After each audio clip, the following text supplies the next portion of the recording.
You are standing in your backyard and everything is loud. The robin is working the lawn. The house sparrows are bickering in the shrubs. A chickadee is making that high, thin contact call from the maple. The one you've heard so many times you barely register it anymore. Sound is everywhere, layered and constant, the ordinary music of an ordinary morning. And then, without warning, it stops. Not one bird goes quiet. All of them do at the same moment. As if someone pressed a button you didn't know existed. Most people, when that happens, feel a small chill they can't quite name. They glance around. They hold still. Something in the animal part of their brain fires before their conscious mind has processed anything. And then, after a few seconds of silence, the yard slowly comes back to life. And they go back to whatever they were doing, carrying a vague unease that fades within the hour. What just happened, though, is not vague at all. It is precise. It is coordinated.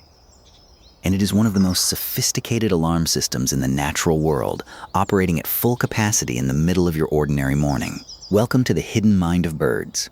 Stay with us until the end, because the last thing we cover, the specific way silence spreads through a neighborhood before a storm, is something that, once you understand it, will change what you feel in the seconds before the thunder rolls in. Let's start with the mechanics of what the silence actually is, because most people misread it completely. When birds go quiet all at once, the instinct is to think something is missing. A gap, a failure of sound. But that is not what's happening. What you are witnessing is a coordinated, active response. Not an absence of behavior, but a very specific behavior that every bird in your yard has shifted into simultaneously. The technical term for it is predator-induced silence. Researchers at the University of Exeter have documented it extensively. And what they found is that the silence is not random. It spreads outward from a point, like a ripple, as the alarm information moves from bird to bird faster than you can track. By the time you notice the quiet, the information has already completed its journey across your yard. You are not witnessing the beginning of the silence. You are witnessing the end of it. What triggered it is almost always one of three things: a predator in visual range, a predator call detected in the acoustic environment, or an alarm call from another species that carries sufficient credibility to cascade. That last one is important, and we will come back to it. But the key thing to hold here is this: the silence is not the birds disappearing. It is the birds watching. Every bird in your yard has shifted from broadcasting to receiving, from active sound production to maximally alert stillness. In the space of a second, they are not gone. They are intensely, collectively present. You are standing in the center of a ring of eyes you cannot see, in a yard that has become, in an instant, all attention. There is something worth sitting with in that. Now let's talk about what they are listening for. Because the silence is not just about the predator that caused it. It is about the information that flows through the quiet. Stay with me here, because this is the part that most people completely miss. When birds go silent, they are not simply hiding. They are eavesdropping on the predator. And the thing they are trying to read, specifically, is the predator's movement. A perched hawk that is not hunting broadcasts very different information than a hunting hawk in active pursuit. An owl sitting still at the edge of the woods is a different category of threat than an owl that just dropped from a branch toward the ground. The birds are not reacting to the presence of the predator as a static fact. They are tracking the predator's intent. Research from the Cornell Lab of Ornithology confirms that birds process what are called heterospecific alarm calls, the alarm signals of other species, with sophisticated discrimination. A tufted titmouse, for instance, produces different alarm calls depending on whether a threat is aerial or terrestrial, and whether it is perched or moving. Other birds in the yard, species that have no titmouse in their own evolutionary history, have learned to decode those distinctions. They are not just responding to the alarm. They are reading the embedded data in it, which means the silence in your yard is not uniform. It is differentiated. The robin crouched in the hydrangea is holding a different body posture than the house sparrow pressed flat against the inside of the shrub. Their stillness is calibrated to the specific threat profile they extracted from the calls that preceded the quiet. What this means for your yard is this: the birds you can no longer hear are not less aware than the birds that were singing 5 seconds ago. They are more aware. The volume has dropped. The information density has gone up. Let's talk about the hawk specifically, because the hawk is the most common trigger for the kind of silence you have probably experienced, and understanding what the birds know about it will permanently change what you see when you look up. A Cooper's hawk entering your yard does not arrive unannounced, not to the birds. By the time it clears the fence line, the alarm information has already been moving ahead of it for 30 seconds or more. The crows spotted it 2 blocks away. The blue jay picked up the crow alarm and relayed it. The robins decoded the jay's call.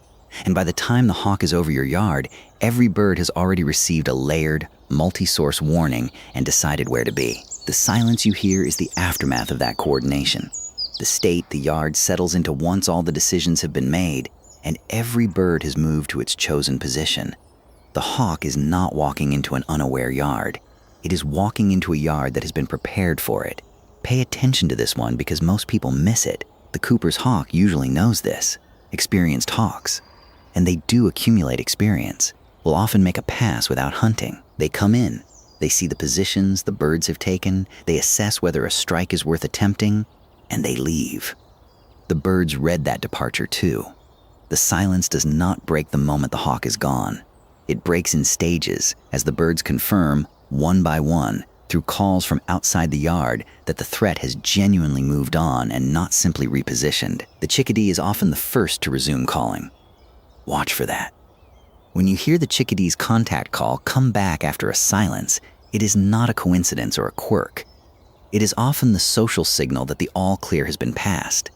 The other birds are listening to it, and they will follow within 30 seconds. But what comes next is something even most bird enthusiasts don't know. Not all silences are caused by predators. There is a second kind of silence, quieter, slower, and in some ways stranger, that happens in the 20 minutes before a significant storm. And the birds are not responding to the storm the way they respond to a hawk. They are responding to atmospheric data that you cannot detect at all. Birds are extraordinarily sensitive to barometric pressure. Their middle ear contains a structure called the vitale organ, which functions as a biological barometer, registering pressure changes that are orders of magnitude below what any human can perceive. When a pressure drop associated with an incoming low-pressure system reaches a certain threshold, a threshold far too subtle for your body to register, the birds in your yard begin to change their behavior. First, feeding activity surges. If you have watched your feeders go suddenly, intensely busy in the hour before a big storm, this is why. The birds are loading up because they have registered that conditions are about to make foraging impossible. Then the activity tapers, and then, in the 15 or 20 minutes before the first wind shift, the yard goes quiet in a way that is different from the hawk's silence. The hawk's silence is tight and immediate. This silence is gradual and soft. The birds are not alarmed. They are withdrawing, moving to cover, to the dense interior of a spruce, to the thicket along the fence, to the woodpecker cavity in the oak, and settling in for what they have already determined is coming. If you have ever walked outside and felt something coming before the sky gave any visible indication of a storm, you may have been picking up on the silence before you consciously recognized it. The birds knew before you did. They were already gone. Research published in PNAS documented this phenomenon in golden-winged warblers, which abandoned an area entirely and flew hundreds of miles to avoid a tornado system 24 hours before the storms arrived. The birds detected the infrasound, the low-frequency acoustic signature of severe weather, and acted on it before any meteorological signal was visible. Your backyard birds are doing a smaller version of the same thing every time a front moves through. There is a third silence worth knowing, and it is the one that carries the most meaning once you understand what is behind it. It happens at dusk, and it is not random. In the 30 to 45 minutes before full dark, bird activity often surges in a way that birders call the dusk chorus, a brief, intense burst of calling that mirrors the dawn chorus in some species. And then it stops, abruptly, and the yard goes into a silence that is different from anything that came before it. This is the silence of roosting. Every bird in your yard has decided where it will spend the night, and once that decision is made, sound production becomes a liability. Calling at night broadcasts your position to every predator in the area.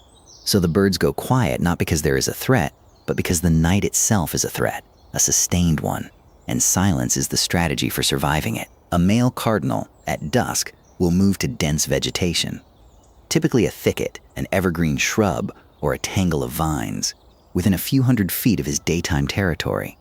He will not call again until before first light. A house sparrow will press into a gap in your fascia board or the dense interior of an arbor vitae and stay motionless through the dark hours, its body temperature dropping through a state called regulated hypothermia, a deliberate lowering of core temperature by as much as 10 degrees Fahrenheit to conserve the energy it will need to survive until morning. The bird that was at your feeder at 3 in the afternoon is, at 9 at night, a creature you would barely recognize.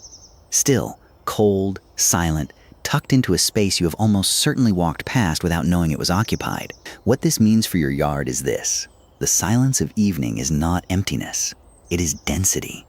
Your yard, at its quietest, may be holding more birds than it holds at any other moment of the day.